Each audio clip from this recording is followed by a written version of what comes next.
Ce soir, c'est la finale de l'Euro. Mais est-ce que tu savais que la création de cette compétition est étroitement liée à l'histoire de la guerre froide et de la construction européenne? Je t'explique tout ça. Après la Deuxième Guerre mondiale, en même temps que se dessine le projet économique et politique de la construction européenne afin d'éviter une nouvelle guerre sur le continent, assurer la paix et améliorer les conditions de vie des Européens, il y a la volonté de rapprocher les peuples d'Europe par le sport. La CECA, la Communauté européenne du charbon et de l'acier, est créée en 1951. En 1954, l'UEFA, l'Union des associations européennes de football, est créée. Elle a pour but de limiter notamment l'influence grandissante dans le football des nations sud-américaines. L'UEFA est donc créée dans le contexte de la guerre froide, où l'Europe est divisée en deux par le rideau de fer. Cette UEFA réussit l'exploit de réunir en son sein des fédérations qui sont issues de ces deux blocs. Le bloc de l'Est, dirigé par l'URSS, et le bloc de l'Ouest, qui est dirigé par les États-Unis. L'UEFA permet donc de dépasser cette frontière politique qui est la bipolarisation du monde. Cet exemple, il est intéressant. Pourquoi il est intéressant? Bien parce que il montre que durant la guerre froide, il n'y a pas eu que des affrontements.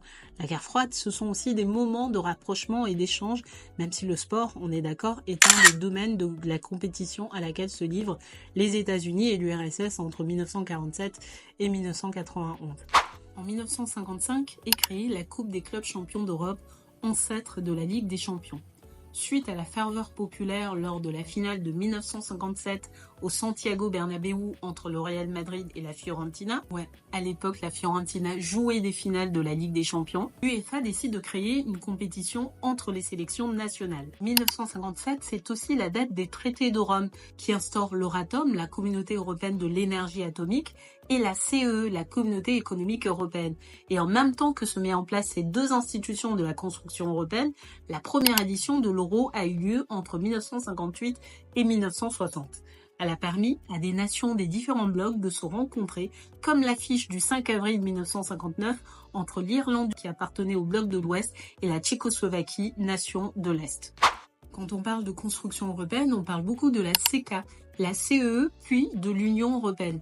Mais on oublie que l'euro a permis une véritable construction européenne, non pas dans le sens d'une institution supranationale comme l'UE limitée à quelques pays, aujourd'hui 27, mais dans le sens du continent dans sa globalité, et même au-delà, puisque l'UEFA comprend 55 pays membres, parmi lesquels Israël, situé au Moyen-Orient, et le Kazakhstan, situé en Asie centrale. Elle a donc, au-delà des frontières politiques et des divisions géopolitiques, rapproché les peuples autour du ballon rond.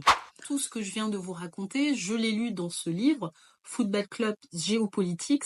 Je vous conseille aussi de suivre le compte FC Geopolitics qui propose des analyses géopolitiques au prisme du sport et du football. Et pour ce soir, mon cœur sera blanc. Et pour Jude Bellingham, allez l'Angleterre. Même si je ne serais pas contre de voir un joueur du Real de l'Espagne soulever le trophée Carvajal, Nacho ou encore Joselu.